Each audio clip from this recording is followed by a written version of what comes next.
வணக்கம் நண்பர்களே, welcome to my channel cocktail furious. So இப்போ நம்ம பார்க்க போகிற வீடியோ எதை பற்றினா டே 3 between Australia versus Pakistan first test at birth review தான் நம்ம பார்க்க போகிறோம். ஸோ லைக் எப்படி ஃபர்ஸ்ட் 2 டேஸும் ஆஸ்திரேலியா வந்து நல்ல பொசிஷனில் இருந்தாங்களோ, இந்த டே 3லையும் வந்து பார்த்தீங்கன்னா கமாண்டிங் பொசிஷனில் இருக்காங்க.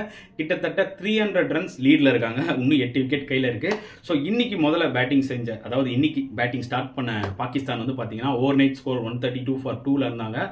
பட் அப்புறமா ஒரு பெரிய கொலாப்ஸ் தான் நடந்துச்சு. பெருசாக எந்த பேட்ஸ்மேனும் விளையாடல. பாபர் அசாம் ஒரு ஃபெயிலியர். அது வந்து பார்த்திங்கன்னா ஒரு மிகப்பெரிய சம்பவம் ஆயிடுச்சு பாகிஸ்தானுக்கு. ஏன்னா பாபர் அசாம் நம்பி தான் இருந்தாங்க. ஓரளவுக்கு அப்படியே தட்டு மாதிரி ஒரு பார்ட்னர்ஷிப் டெவலப் பண்ணிட்டு இருந்தார். But loose shot outside off stump Mitchell Marsh உள்ளே கொண்டு வந்தார் பேட் கமின்ஸு. கோல்டனாம் உடனே ஒரு விக்கெட் எடுத்துட்டாரு. அண்ட் கண்டிப்பாக பாகிஸ்தான் ஃபேன்ஸ் எல்லாமே டிசப்பாயிண்ட் ஆயிருப்பாங்க. ஏன்னா பாபர் அசாம் அவுட் ஆனது பிரச்சனை இல்லை, அவர் அவுட் ஆன விதம் வந்து பார்த்தீங்கன்னா ரொம்பவே பூரான ஷாட். அவ்வளோ தூரம் கான்சென்ட்ரேட் பண்ணிட்டு இவ்வளோ லூஸாக ஒரு டிரைவ் ஆடுவாரா அப்படின்றதா ஒரு question being an experience player. And இன்னொரு வருத்தமான ஒரு விஷயம்னு பார்த்தீங்கன்னா சஃப்ராஸ் அஹ்மத். எஸ், முகமது ரிஸ்வானை விட்டுட்டு சஃப்ராஸ் அஹ்மத் தான் வந்து பார்த்தீங்கன்னா பயங்கரமாக பாகிஸ்தான் நம்பி செலக்ட் பண்ணி எடுத்துகிட்டு வந்தாங்க ஸ்குவாடில். பட் அவர் வந்து பார்த்தீங்கன்னா ஸ்டார்க்கோட 2வது பால்ல ஸ்டெம்பு பிடுங்கிட்டு போயிடுச்சு.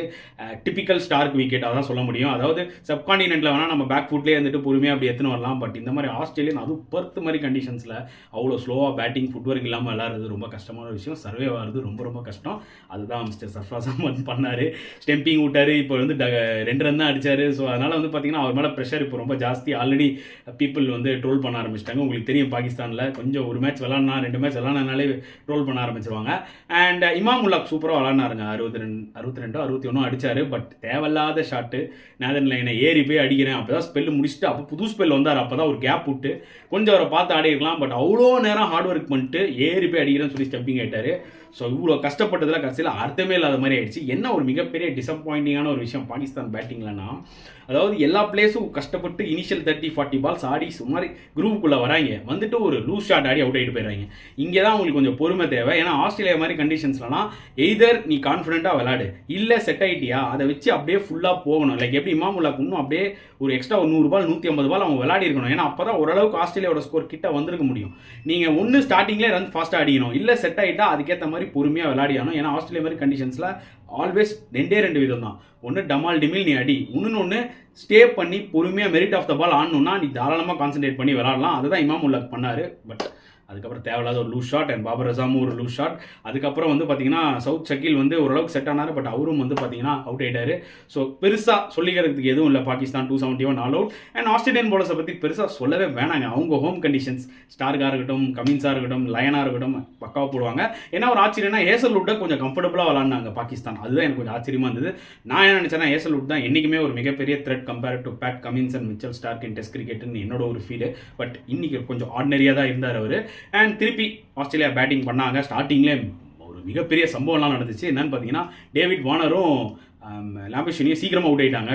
டப்புன்னு ஆஸ்திரேலியா அண்டர் ப்ரெஷர். குராம் ஷெசாத் சூப்பராக போலிங் போட்டு 2 விக்கெட் எடுத்தார். ஆஹா, பாகிஸ்தான் ஏதோ ஒரு மேஜிக் பண்ண போகிறாங்க, ஒரு 70-80 ரன் ஆல் அவுட் ஆகுறாங்க, ஆஸ்திரேலியா எப்படி இருக்கும் பாடுறா அப்படின்ற மாதிரி தான் நான் பார்த்துட்டு இருந்தேன். பார்த்தா ஸ்டீவன் ஸ்மித்தும் கவாஜாவும் சேர் போட்டு ஒரு நங்குரத்தை போட்டாங்க. நாங்கள் இந்த பிச்சை விட்டு நவர மாட்டோம், நான் ரன்னு வரலனாலும் பரவாயில்லன்ற மாதிரி ஸ்டே பண்ணிட்டாங்க. So over night 82 for 2 lead வந்து 300. So Australia sitting pretty. நாளைக்கு வந்து ஒன்றும் இல்லை, கையில் 8 விக்கெட் இருக்குது. ஒன்றும் ஆனால் 100 ரன் ஆட் பண்ணி 400 ரன் டார்கெட் சொன்னாலே பாகிஸ்தானுக்கு அது வந்து ஒரு டஃப்பான சேஸாக தான் இருக்கும். கிரிக்கெட்டில் எதுவுமே சொல்ல முடியாது, எக்ஸ்பெக்ட் தி அன்எக்ஸ்பெக்டட் தான். பட் ஸ்டில் ஆஸ்திரேலியாவோட போலிங் அட்டாக்குக்கும் பர்த்தில் 4th இன்னிங்ஸ் வந்து இந்த டார்கெட் சேஸ் பண்ண முடியுமா, இப்போ இருக்கிற இந்த ஆப்டிமஸ் பர்த் கண்டிஷன்ஸில் சேஸ் பண்ண முடியுமான்றது வந்து ஒரு டஃப்பான ஒரு விஷயம் தான். 400ன்றதை நான் ஒரு பேச்சுக்கு சொன்னேன். மேபி அதுக்கு மேலே கூட அடிக்கலாம் ஆஸ்திரேலியா, அதுக்கு மேலே கூட செட் பண்ணலாம் டார்கெட். ஸோ பொறுத்து வந்து பார்க்கலாம் டே 4 எப்படி அமைய போகுதுன்னு சொல்லிட்டு. ஸோ உங்களோட பாயிண்ட் ஆஃப் வியூ தாராளமாக கமெண்ட் செக்ஷனில் போடுங்க. அண்ட் இந்த வீடியோ உங்களுக்கு பிடிச்சிருந்தா லைக் பண்ணுங்கள், ஷேர் பண்ணுங்கள், தாராளமாக சப்ஸ்கிரைப் பண்ணுங்கள். And that's it my friends. So next வீடியோவில் பார்க்கலாம்.